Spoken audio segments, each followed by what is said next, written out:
What's up, y'all? This is Alex with Squeaky's Reef again. It's been a while since I did, a real update and a look at the tank, and so I thought today we'd get into that and review some of the wins and some of the losses that I've had along the way here. And I'll walk you through the stages of the algae that I've had at this point, which includes, the diatom bloom, and then a green stage, and then now I'm at a brown stage, and hopefully this is the last one. We'll also get into some of the problems that I've had with fish, especially the fox face, and some of the problems that I've had with the coral that I've gotten so far. So it took about a week after I turned my lights up and after the cycle was finished before I had the diatoms, but they definitely came and I was expecting it. They didn't last that long, and I just scrubbed the rocks down really well after a couple of days, turned the gyres up really far, and it looked a lot better. And that was really the end of the diatoms for me. I had a couple more layers on the sand later, but nothing like that first initial bloom. So I wanted to take a moment to touch on what I'm using to quarantine. I'm using Cupramine and Prazipro on everybody, and then more recently I started adding the General Cure with the Focus to bind it to the... And this is what I'm using to test everything. Right now I'm testing once a week, usually on Mondays. I'm sure I'll be able to test less in the future, but I'm just trying to get everything straight here in the beginning and make sure all my numbers are consistent. So for salinity, I'm just using a basic refractometer. I did get some calibration fluid so that I can make sure it's always where I want it to be. For alkalinity, I'm running the Hanna Checker. This is by far my favorite test kit that I have because you don't have to judge a color. It takes all the guesswork right out of it, and it gives you a nice digital reading. It's also a little more expensive, but that's what it is. This is the API test kit I use to cycle my tanks. I don't really use it for anything else.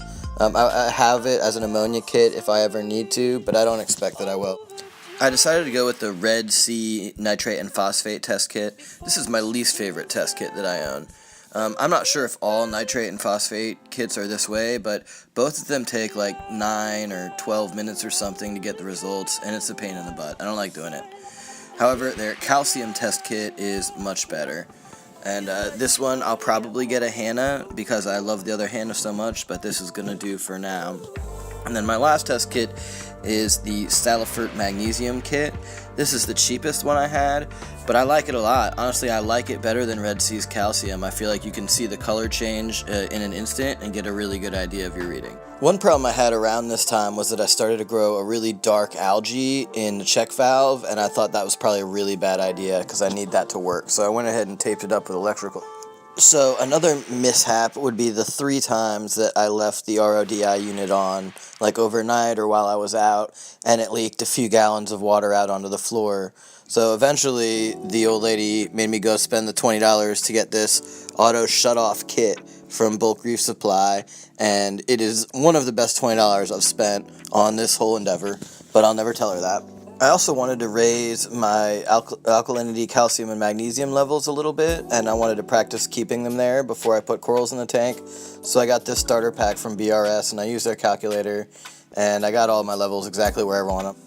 And for me right now, with no corals in the tank, that means adding about 1.5 teaspoons of kalkwasser to my 5-gallon auto top-off, and then just letting it dose throughout the day. And I probably would have been okay without doing any of this, just working off, water changes to renew these nutrients, but I knew that I was going to do it eventually, and I figured what better time to practice than before I put any corals in the tank at all. And I did need some practice. There was a time I put too much, and a lot of it precipitated off and made my water cloudy.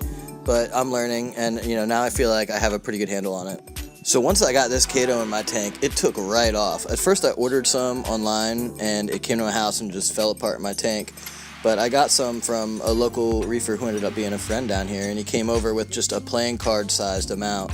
And within 3 weeks it turned into, the size of a basketball. So I think that's why I have 0 nitrates and 0 phosphates, is because that light down there is just out competing the light in my display tank. So after about 3 weeks, I started to get this bright green algae on the rocks, and it was like hard. It's not something you can brush off, so it's not like turf algae. But after looking into it, it looks like just another step that a very common amount of people have. And so I didn't worry about it too much. I just let my snails and my hermit crabs clean it up, and tried to be patient about it. To transition into fish a little bit over here, these 2 clownfish are one of my favorites. But I love that my Blenny here has found his little cave. He's got this little hole he hides in with his head sticking out all day. Unless he comes out and swims laps, it's really fun to watch.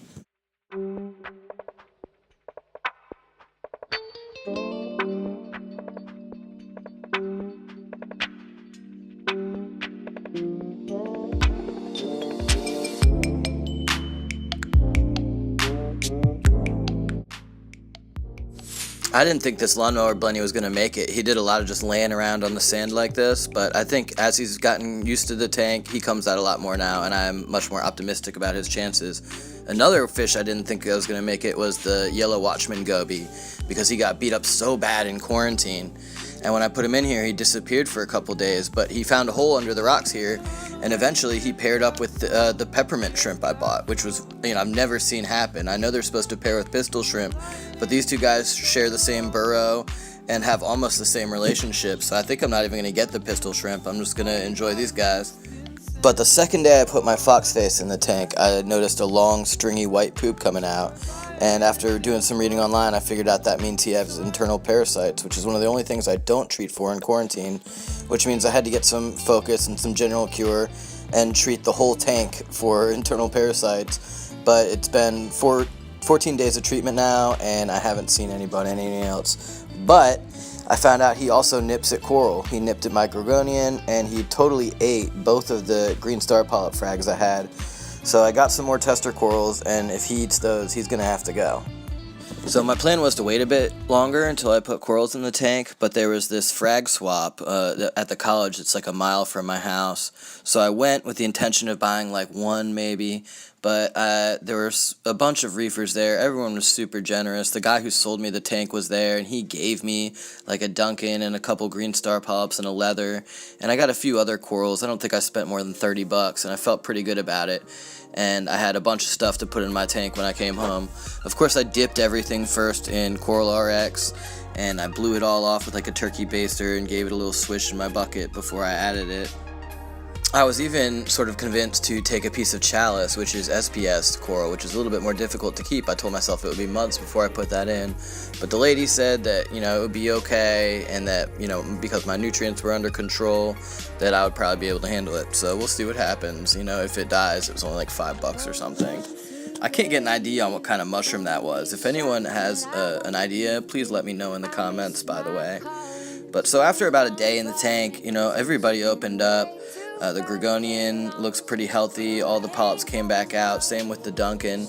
The only corals that haven't made it were the green star polyps, which at first was a mystery to me, but after a little bit I saw the fox face picking at them, and then the next night when I woke up in the morning, they were like destroyed. They were swaying in the breeze, and I was pretty upset. So if he just eats green star polyps, I can live with that. I'll be okay. But if he touches any other type of coral, he's going to have to go. And I'm not looking forward to getting him out of there. So in the interest of figuring that out, I figured I would go get some zoanthids, because that's something that fox faces sometimes eat, and put them in the tank and see if he ate them. And I went and saw Blake at Interocean Concepts, and again, he was super generous and gave me, 3 sets of zoas and a favia and a little piece of frog spawn too. So I'm going to put all those in there, and hopefully he doesn't touch. Now at this point it's been about 10 or 11 weeks post-cycle, and this is the algae I'm left with. This is tiny little brown hairs that you can't brush off, and I'm just going to keep waiting it out. Everything else is happy, all my nutrients are good in my tank, everybody's getting along with the exception of the fox face. Sorry this was kind of long, but I had a lot to catch up with, and as usual, thank you very much for watching, and I will see you next week.